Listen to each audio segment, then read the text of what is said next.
it's like a surprise who's performing at the halftime, and he's like in the locker room, and then he hears Taylor Swift singing at the halftime, So he and goes then out and then there he and is goes like out there and crying. she's decked out in like Eagles gear, and Yeah.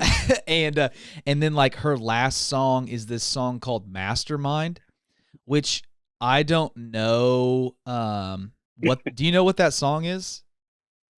No, I have no idea. So my theory is that it's something about like love or like some boyfriend thing, and like he takes it like poorly, and then he just like tanks the second half, like and the Chiefs Probably like a safe fall assumption. apart, and then like Yeah. there's like this post game interview with Taylor Swift, and all she says is checkmate.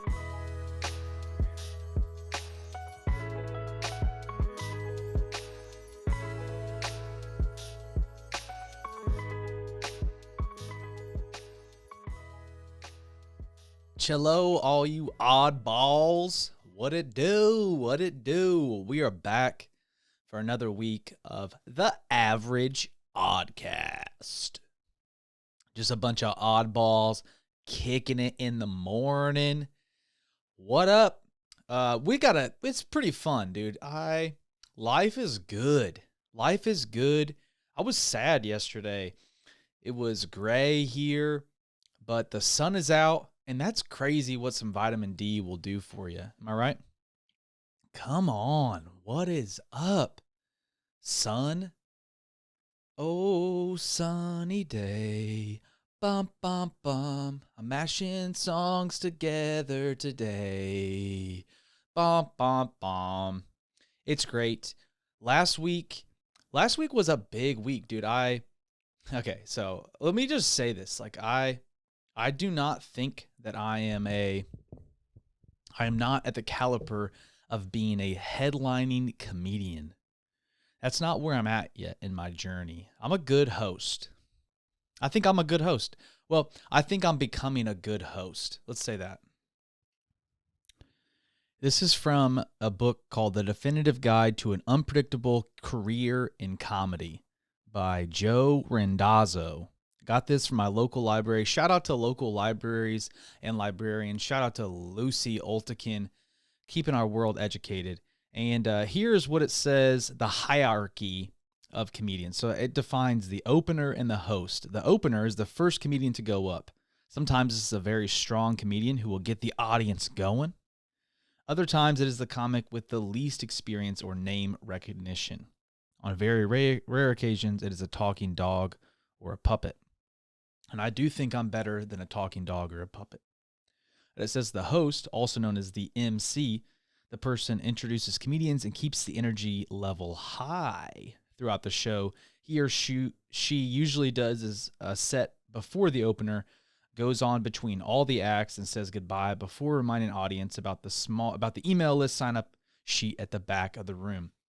I think I'm in that category. I would not describe myself as a very strong comedian. Been in it for less a year. I'll just say all this, like I had a headlining set. I did 50 minutes of comedy continuously, which is super hard. And like it just felt like, okay, so it's one of those things where, it feels like an eternity, but also like goes by surprisingly so fast.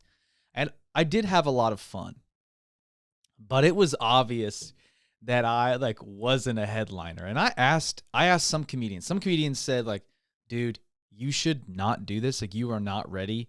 This is a bad move, bro. Bad move. I would never do this. People who've been in it for like 5 years said, I'm not even there yet, You know. And then other people was like, dude, someone's giving you an opportunity. You should do it. And I listened to those people. So I did it. And it was hard. And at sometimes I'm sure it felt probably like a little weird. And if you're okay, so and I probably sometimes I would say it was cringy.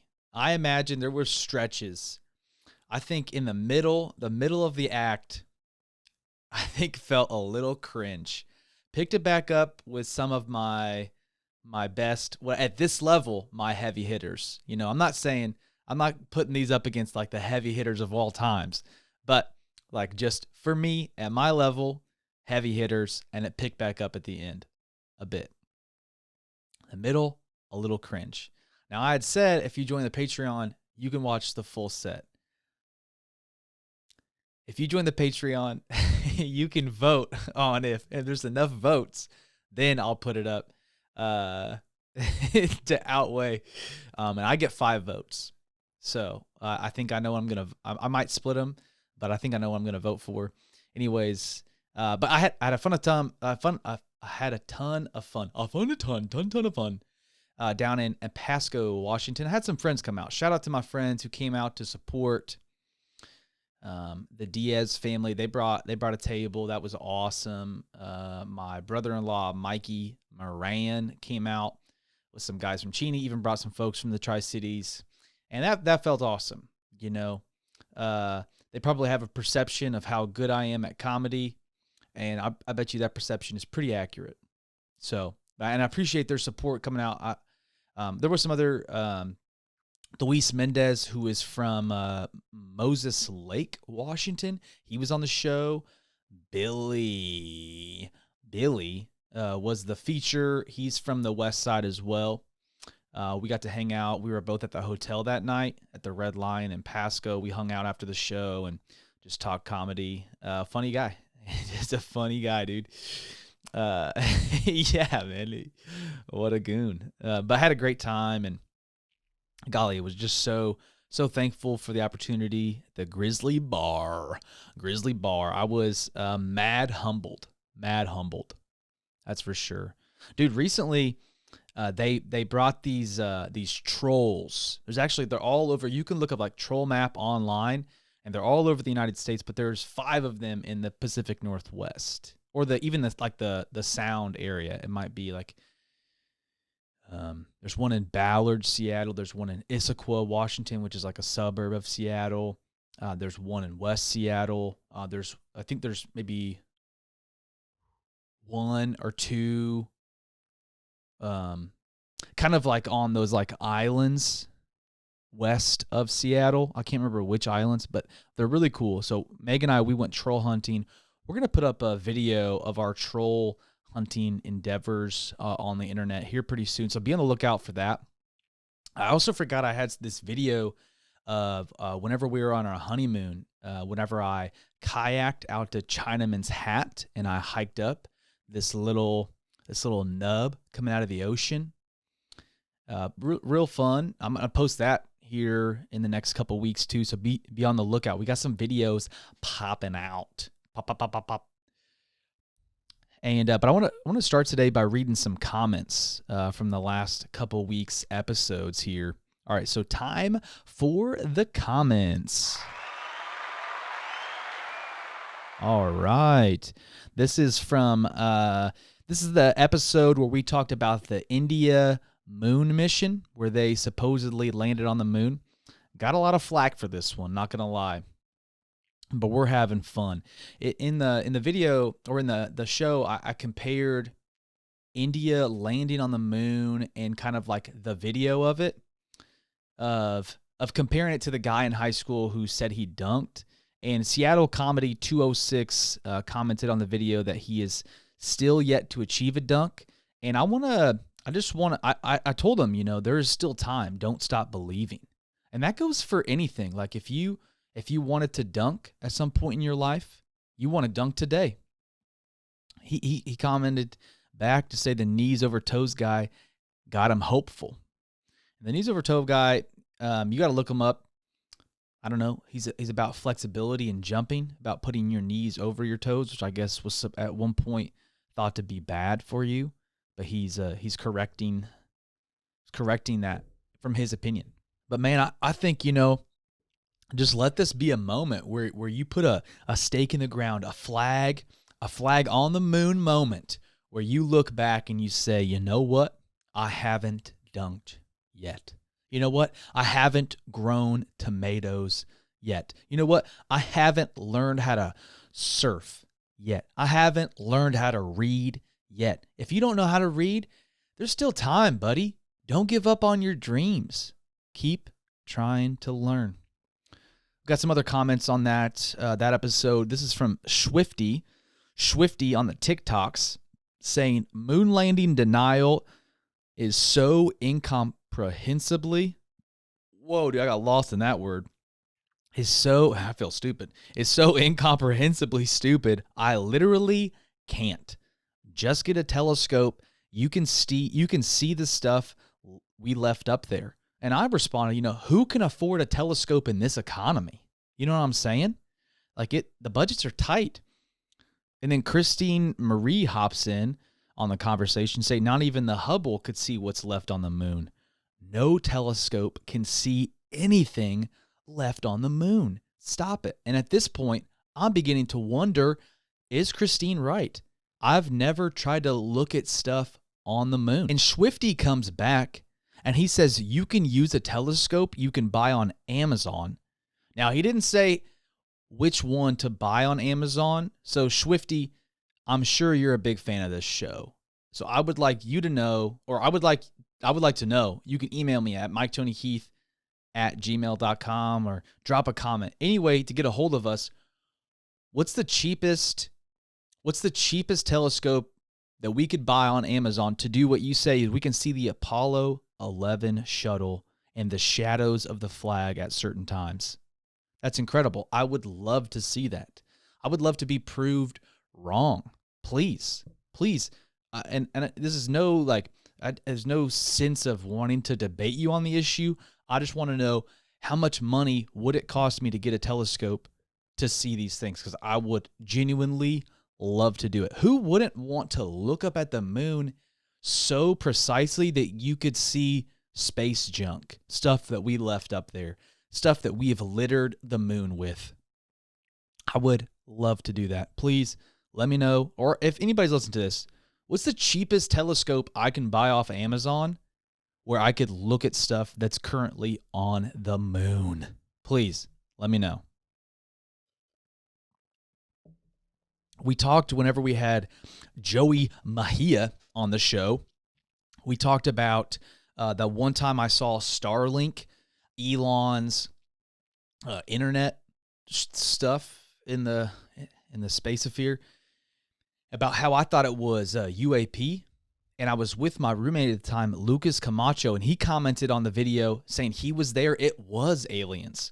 So Lucas is with me on this, man. We have two witnesses, and we're kind of in on this conspiracy, man, that Starlink is just a cover-up of the government to say, these string of lights that you see in the sky, that's not an alien, that's a UAP. That's not a UAP, that is Starlink. He's in cahoots. So thank you, Lucas Camacho, for being with me. Brothers, dude. Come on now, brother. I appreciate the love, the support there, man. It was aliens. Taking that with me, man. That was my encounter of the second kind, I believe. Or encounter of I forget. Doesn't matter. Moving on to Pangea. Dude, the last episode we released about Pangea, we talked about that human hamster wheel that was trying to run across the Atlantic Ocean. And @2dav on the YouTubes, he commented, "Bro, who are you talking to?" And I told him I was talking to him. And that's what we're doing here, man. We're talking to each other. I'm talking to you right now, and you can drop a comment, shoot me an email, you can talk back, a little talk back. That's what's happening around, a little feedback. And I'm happy to educate, 2Dav, because I'm sure you were curious. Maybe this is your first time on the internet. Maybe you're curious. You're honestly curious about, am I talking to you? And if you're listening right now, man, I'm talking to you. 2Dav, what's up, dude? Drop a comment. This is a little talk back action. This is how the internet works. I'm happy to help. I'm happy to educate. Welcome to the internet. It's good to meet you. We talked about these space balls last episode, about this Harvard physicist that found like these 50 little metallic spheres in the ocean. And he was saying that they were of a non-Earth origin. And I'm curious of how he knew that. Like, how do you just know that? We talked about like the materials, right?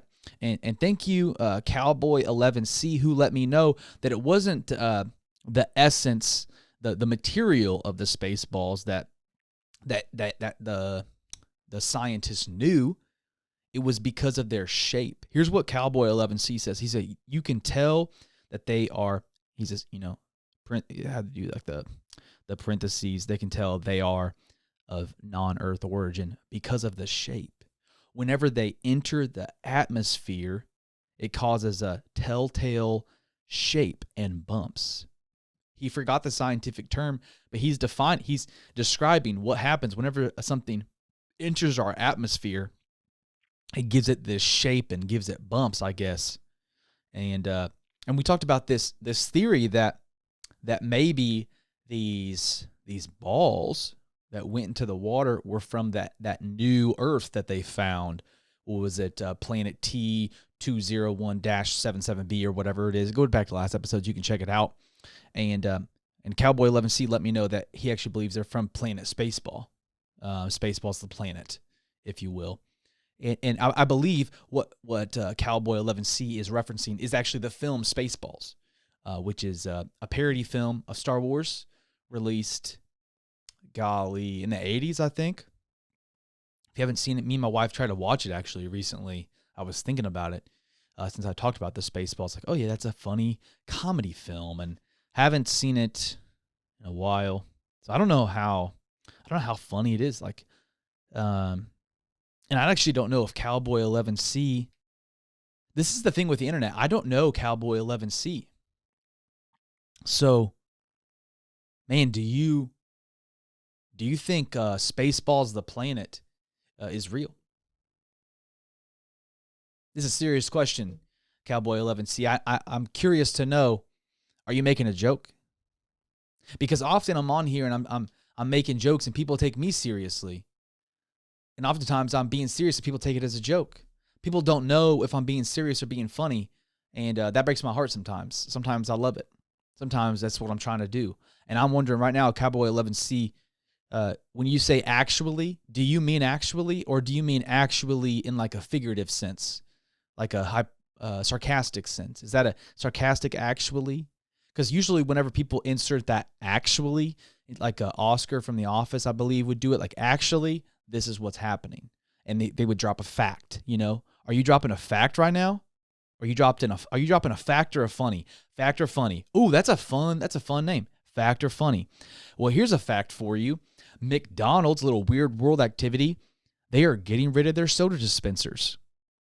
They have dropped news that they are planning to phase out self-serve soda machines at all their U.S. restaurants by 2032. You know what I'm saying? So enjoy, kind of your self-say, like the kind of combo drinks. You put like some High C and Pepsi and, root beer all together with some Fanta, kind of these crazy drinks. No more of that, man. I mean, I don't know. You could ask them. I don't know if they'll do that. Dude, I remember growing up, dude, whenever we didn't have no place to hang out, so we just go up to McDonald's and we get a water cup, and sometimes we would let some lemonade slip in. I'm going to be honest. I'm not proud of it. I'm just being honest with you. And that's not going to happen anymore. Some of my friends, they get a water cup, and these water cups were clear. So they could tell what you were putting in there. We would just get a water cup and then chill in there. And some of my friends were so bold, they get a dark soda. Like if you had lemonade and you doused it down with some water, they couldn't tell that it was fizzy. But my friends would get Dr. Pepper, like the Dr. Pepper, I don't remember if it was Dr. Pepper, just like a dark colored drink, like a Pepsi or a Coke. That's what I mean. I think McDonald's is a Coke, so it would have been a Coke. Pepsi is superior. Everyone knows that. But my friends would just do that. And that's the boldness of a child. That children, even if it's thievery, they got a boldness that I think we lose as adults sometimes. And I just hope that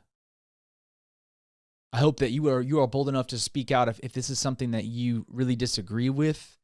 McDonald's self-serve, they have plans, but sometimes the plans of man, they fail.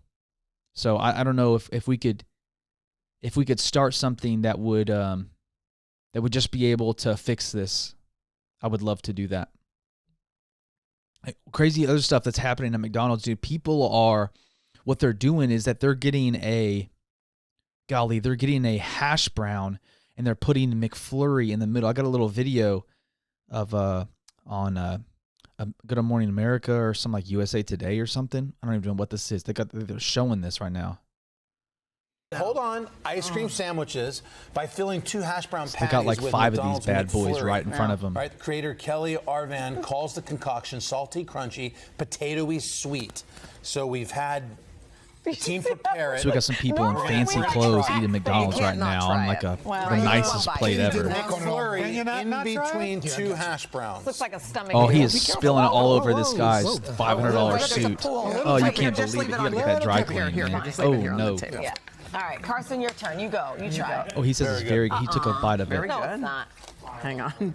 I argue that it might be ruining the really hot, great hash brown that's by itself. Oh, because the like soup. The hash brown is warm. I'm not gonna lie, this You looks have fire. to like sweet and savory, though, for this dessert. Oh, that's good. Oh, stop it. I'd like to have some Jell-O wrapped in a corduroy suit. No. No, it's pretty good.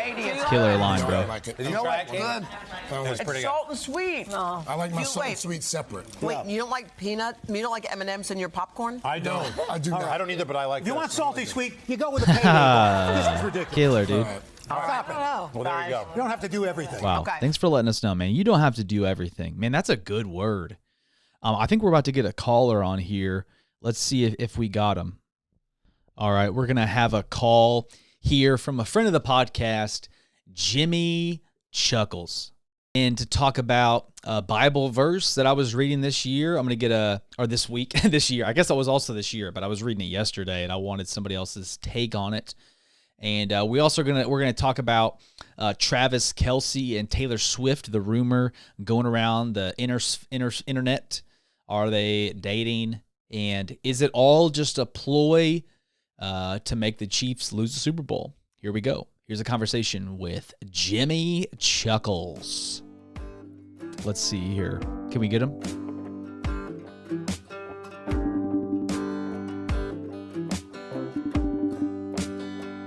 LB2, yeah. Yeah, dude, That looks good. Nice. Oh, that made me think. So this is the shirt I'm wearing today.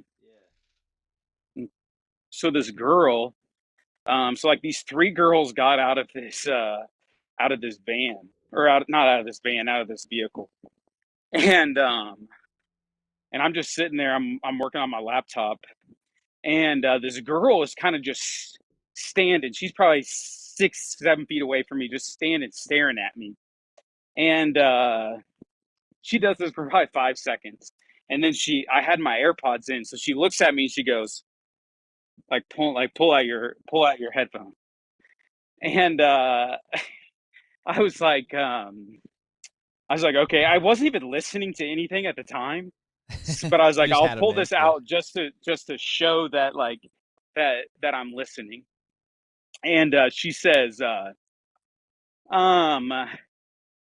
you like heard those rumors that they're dating, right? Oh, Kelce and Taylor Swift. And then it says him and Taylor Swift, right? And I was like, yeah. Yeah, I've heard about that. She just like stared at me dead in the face. She goes, he's not good enough for her, and then walks away. She just wanted to let you know, bro. Yeah, it's like what a bizarre interaction that you notice that I have Travis Kelce on my t-shirt and that you wanted to say that he is not good enough for Taylor Swift and then just walk away. Dude, Swifties are wild, bro. It was like there are some girls in my group that are like that. Not like that per se, but they are like into Taylor Swift. And it is true, man. They are like, it's a breed, man. It's a different breed. Do you think Travis Kelce is good enough for Taylor Swift? Or do you think I Taylor don't- Swift's not good enough for Travis Kelce? That's a good point. That's a good Flip it point. on its head, bro. I don't know if I know either one of them, or care to know if like one of them is good enough for the other one. I do think that it is wild to me that like Travis Kelce can pull this off in any way, because Yeah, like okay, yeah. I feel like there's like, I mean, you and I have kind of talked about this, that there's like like there's a famous versus like a celebrity, and I think celebrity is higher than being famous. Yeah. That you can be like kind of relatively famous. So like I think that Travis Kelce is like NFL famous, but I don't think he's really like I think he's starting to become a celebrity, but he's pretty low on it. Yeah. And like Taylor Swift right now is just like S tier celebrity, like high, high, high, high, high. And so just the fact that like she like would even go on a date with him is actually fairly impressive. No, for sure. Because not every American will know who Travis Kelce is, but every American knows who Taylor Swift is. Yeah, I did. Yeah, I agree with that. So And feels like I'd yeah. say half the world, currently knows who Taylor Swift Oh, is. yeah, even beyond America. Yeah. Dude, if you're in freaking Portugal, you know about T Swift. Yeah, you definitely know who T Swift is. You have no idea who Travis Kelce Not is. at all, dude. No clue. You're like, football? What do you mean? Soccer? Yeah. So it does feel kind of bonkers that he's that's kind of like that's like a big pool to be fishing in right there. Like if you can pull Taylor Swift in any way. And I think there's at least some truth to it because it's been out in the nether sphere, it's been out there in the old Matrix or the metaverse. It's been out there for Dude, over a week now, it's and definitely out in the nobody has shut ether. it Yeah, down. for sure. It's out in And the nobody ether. shut it down. Yeah, I heard Nobody this. shut it down. I So. heard this fan theory. Maybe you've heard this. Is that like this? So apparently Taylor Swift is like a Philadelphia Eagles fan. Have you heard Oh this? yeah, I have. So this is like some lawn game. Is like where she wants Travis Kelce to fall in love with her, and like then she goes back on tour in November, and then she begins to kind of like string him along, but he's still happy. And then on the week of the Super Bowl, she's supposed to be in Tokyo or something like that, and then she just ghosts him the whole week of the Super Bowl. And apparently, like the Eagles and the Chiefs are going to be back in the Super Bowl. And then on Super Bowl Sunday, he's like, he hasn't heard from her in a week, but he's like fueling himself for the game. And then it's like a surprise who's performing at the halftime. And he's like in the locker room, and then he hears Taylor Swift singing at the halftime. And so he goes out there. And then he goes like out crying. there, and she's decked out in like Eagles gear. And and then like her last song is this song called Mastermind, which I don't know. What do you know what that song is? No, I have no idea. So my theory is that it's something about like love or like some boyfriend thing, and like he takes it like poorly, and then he just like tanks the second half, and the Chiefs Probably like safe fall assumption. apart, and then like Yeah. there's like this post game interview with Taylor Swift, and all she says is checkmate. Yeah, So it's all this. that's good. It's all like this ploy to really get Yeah. like the Chiefs to lose the Super Bowl. Yeah, it's a good theory. I like it. You're behind it. Yeah, I don't know if I'd say I'm behind it, but I think it's just a good I think theory. It's fun. Yeah, it's a fun Yeah, theory. I think Yeah. about it. Yeah, personally, like if it's like involving the Chiefs losing, like I'm not. Yeah, I'm not for it. Yeah, right. Yeah. But it's like a but, fun like, theory. it's like- Yeah. Yeah, that's fun. I had no idea that Taylor Swift was even an Eagles fan. Yeah, me either. I don't know if that's true. I don't know if this fan is just like making it up. I have no idea. I have heard it in a couple places that she is an Eagles fan, so maybe it's true. I don't know. Oh, part of the theory is that Jason Kelce is in on it. Because actually he's holding up the Lombardi trophy, and he alludes in like his thank you speech. He's like, "Thank you, Taylor." That the real MVP is Taylor Swift. Yeah, he like alludes to it. So like Jason Kelce is like in on it with Taylor, which is crazy, Yeah, it's good. because they're brothers.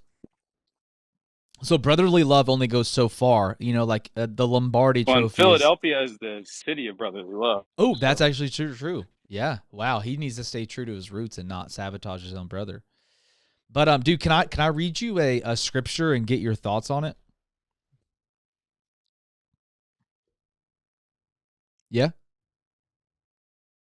When did this transition from us talking to like your podcast? It was like probably a pretty clear distinction. I like it. Yeah. Yeah. That like I recognized that I was being worked. That this was no longer just like us communicating. It's like, oh no, this is now like now this is part of the podcast. Whenever I I like it. slid the microphone back in front of my face, that's when it transitioned. I didn't see you do that, but like just listening to the conversation, I was like, oh, I like this. I'm getting worked now. Yeah, daddy. I'm just a part of the system now. I'm part of Mike's system. Yeah, exactly. No, because I was reading this in the Bible and like yesterday, and I was like, dude, this is crazy. And I wanted to get your because we were talking today, so I wanted to get your take on it. So I was like, I gotta record it, you know. Okay, so all right, so this is in First Chronicles. Megan and I are reading First Chronicles. I will confess that we did skip the first 10 chapters because it's just all genealogies. But where we started in chapter 10. And it's talking about David and his mighty men. And it talks about, so David was in the cave at Adullam, which I think is whenever Saul was like chasing him down. And, golly, I actually don't remember here's what it says. Okay, so he's in the cave at Adullam when the army of the Philistines were encamped at the valley of Rephaim. So David was thirsty. All right. So it says in verse 17 of chapter 11, and David said longingly, "Oh, that someone would give me water to drink from the well of Bethlehem that is by the gate." And this is where the garrison of the Philistines were. It's like these giants, this big army was around Bethlehem, because that's what the scripture says. So, and David's like, "Oh, dude, I want to get a drink from that well." And then 3 of the mighty men, so David had those 30 mighty men, these warriors, 3 of them broke through the camp of the Philistines, and they drew water out of the well of Bethlehem that was by the gate and took it and brought it to David. So David's like, dude, I want to drink of water from this well specifically. So 3 homies, they bust through this camp of this army just to get water for David. They bring it to him, but David would not drink it. He poured it out to the Lord and said, "Far be it from me before my God that I should do this. Shall I drink the lifeblood of these men? For at the risk of their lives they brought it. Therefore he would not drink it." These things did the 3 mighty men. Dude, what are you thinking if you're one of those mighty men? David's like, "Oh, what I would do to get a drink of water from this well." You risk your life to go get water. You bust through this army. You bring it to David. And he's like, "Nah, I'm going to pour this out to the Lord. You guys risked your life. I don't deserve to drink this water." Like, are they like honored by that? Are they like, bro, like what? What's your take? Oh man. Did it say which 3 mighty men did it? I can't remember. You know what? It doesn't. I have reread it multiple times to try to pick up the clues, and maybe I was too dumb, but I could not figure out. It just says 3 of the 30 chief men. And he talks about like some of the men separately. Yeah. So I don't know if you could deduce which of the 30 like from that, but it doesn't say in this section. There's one of them that's like kind of like crazy, right? It's like he's like kind of intense, like Abishai or something like that. Yeah, right? okay, so later, right after that, it says, "Now Abishai, the brother of Joab, was chief of the 30, and he wielded his spear against 300 men and killed them, and won a name beside the 3. So it assumes that Abishai is this gangster. You know, he's taking out like 300 Philistines by himself, but he's not. So he earned a name beside the 3, so he's not a part of the 3, but he is a gangster for sure. Yeah. Yeah. Man, I'm kind of impressed that I just ripped that name out. Dude, honestly, I was like, wow, my guy knows his Bible, dude. Holy cow. Yeah. I could not have done that at all. No chance. That's probably like one of 2 that I could probably rip out. Is Jonathan, is he considered one of them, or is he just another homie? Yeah, I don't think Jonathan made the list. Someone could fact check me later if they're listening to this, but I'm not seeing Jonathan in the list. Yeah. So anyways, one, how would I feel? Like first off, I want to preface this with, or start with this. Do you think that I thought maybe where you're going to go, I didn't know where you were going to go with this, but that maybe you are playing at dog duels next week or this week. I don't know if you are doing this, but maybe you're doing capture the flag, and you're going to say, is this like the first game of capture the flag? That these guys like, broke through the line and got this water and made it back. And that's how we got the game capture the flag. Wow, no, but you just solved the history, the mystery of the history of capture the flag. You just solved it, dude. That's crazy. I did not think of that. Where did this come from? If I was one of these guys, what would I be thinking? I am just trying to imagine like David just kind of just sitting back and then just like pours out this thing and like, here you go, Lord, here's this drink offering. Like, I'm not worthy of this, only you are. I think I would probably be like in shock, you know?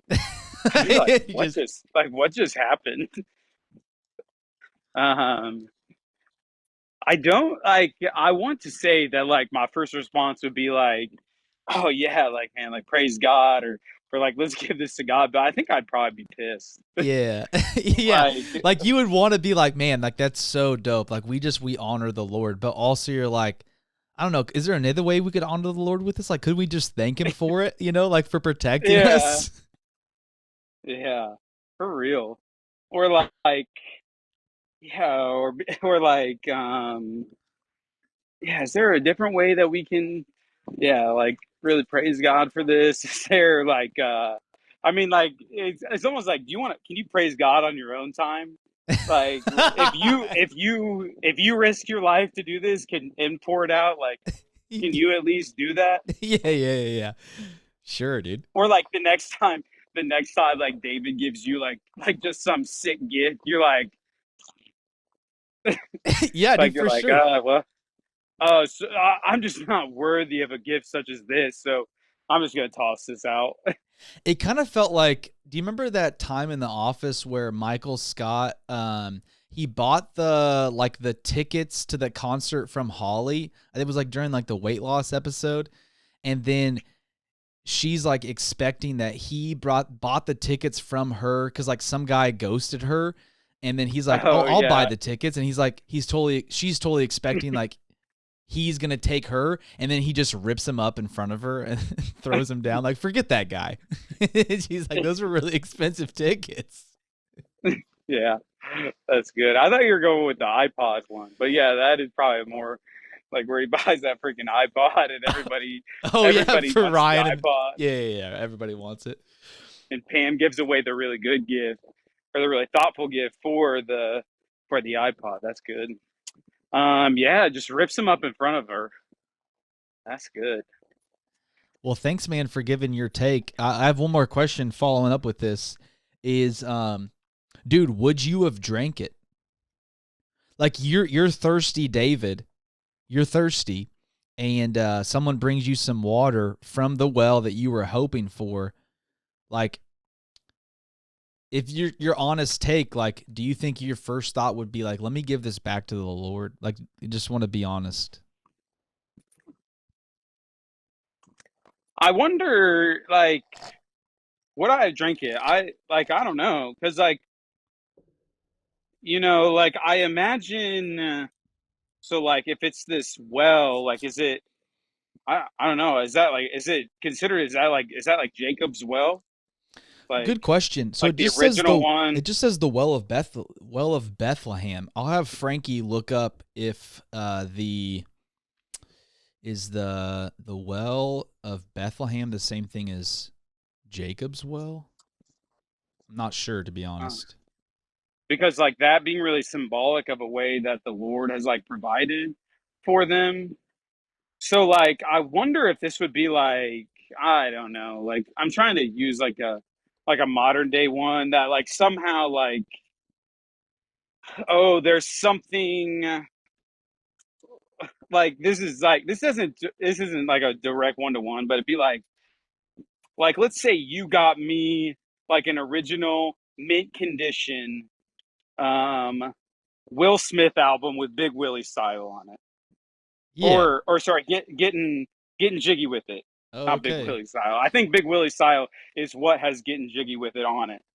And you're like, oh, this throws back to like Jimmy Chuckles in the Fire. It's like original song, getting rocky with it. It'd be like, I don't know that I want to open this up and play it because like this just a significant thing that like God has done like in our friendship. And so like I am not like I don't want to like partake in this thing because this just means so much like God, like this is just another reminder of your faithfulness. Now would I also simultaneously like just chuck it in the trash and be like I'm not worthy of this gift? I don't know. So like what is like the cultural context of this well, and like what does that mean to David is kind of interesting. Yeah, that's funny, dude. I mean, that's like a really good. It's very pastorally of you to make that connection. By the way, so kudos to you. But I looked it up. My Shout initial out to Christopher Glotzback. I get all of my pastorly wisdom from him. Shout out to Glotzy, dude, friend of the podcast. Tote for time. No, but I looked it up, and it looks like Jacob's well is in Samaria, so it's a different well. But this is, I mean, this is one of the big wells. I mean, like this is, I guess whenever Gotta be like a top 3 well. Yeah, this is a top 3 well. So it's like Jacob's well, Bethlehem's well, and the woman at the well is Jacob's well, right? Yeah. Yep, because she's the Samaritan woman. Yep. Yeah. Okay. Yep. Yeah. So that makes sense. Yeah, we don't know what the third well is, but it's there. Yeah, like maybe I'm sure Jesus probably drank out of another well. So yeah, whatever other one he drank out of will be the third. This is the third. This is our bump. Dude, thank you so much for hopping on the podcast to share your 2 cents. I needed some input on that, so I really, really appreciate that, man. Yeah. Any final words? Any final words to the listeners? I think it just really shows like how much sanctification that I need to go through still, because I'm not like David. Amen. I'd be pissed. Yeah, amen. I wish it did tell us like what his friends were thinking though. That'd be kind of funny. Yeah, and like they walked off in disappointment or something like that. It just says like this is what the 3 men did. They sulked in the corner for a while, or like this man just ripped his tunic in half and threw it on the ground and walks out of the room or something. Dude, Dreggy would always ask about like the questions we're gonna ask, like what the first thing I'm so like this is one of the questions. Give me those videotapes. Dude, give me those videotapes. Yeah, that's what he would always say. Dude, I want to see the videotape. Even after like we had like DVD and Blu-ray, he still wants to see a videotape. Yeah, give me the video. Like for some reason in heaven like God hasn't upgraded. They're still stuck in the 90s technology wise. Yeah. God's just off in the corner upset that they haven't gotten a Blu-ray yet, that he's on freaking VHS. That's good, man. I love that. Dude, so good. We always love having you on, man. Thank you. Thanks for having me. What is it? The Oddballs? Thanks, Oddballs. Well, the show is average Oddcast, but we are all oddballs after all. Okay. Yeah, I like that. Yeah. I took your advice. That's like that's what you said. Right. So that's what I did. Yeah. I couldn't remember, but I thought that's what I'd said. Dude, that was great. Thanks for hopping in onto the show this week, all you oddballs. It's been great. As always, man, if you're new to the show, or if you just haven't done it yet, go ahead and subscribe. Like us if you're on the Spotify, leave us that review, or the iTunes, or wherever you're finding this. Send out some feedback that you're enjoying this. Drop a comment. Heck, you can be a caller onto the podcast. Hit the hotline with the link in the show notes. Leave us a voicemail. We would love to play that on here and have a little talk back action. Or drop a comment, wherever you're finding this. It's been great. And thank you so much for just being here with us, being weird together, man, because we all live in an oddly funny world. So as always, my friends, stay funny and stay weird. Peace. Grew up in a place where they told you what to chase, told you how to run the race. Every move was on the page, but I didn't like their way. Had to fight and misbehave, had to find a way to change, had to leave to find my way. Caught up in a daydream, I beat my mind up there almost daily. It's how I pass time, no opinions safely. It's how I understand what I want in this place, see. Cause everybody wanna tell you bad things, what could go wrong, what fame brings. But success is a finicky thing, and if you ain't sure, no, it'll never be. I don't wanna let myself down, myself down. I don't wanna let myself down, myself down. Great shot!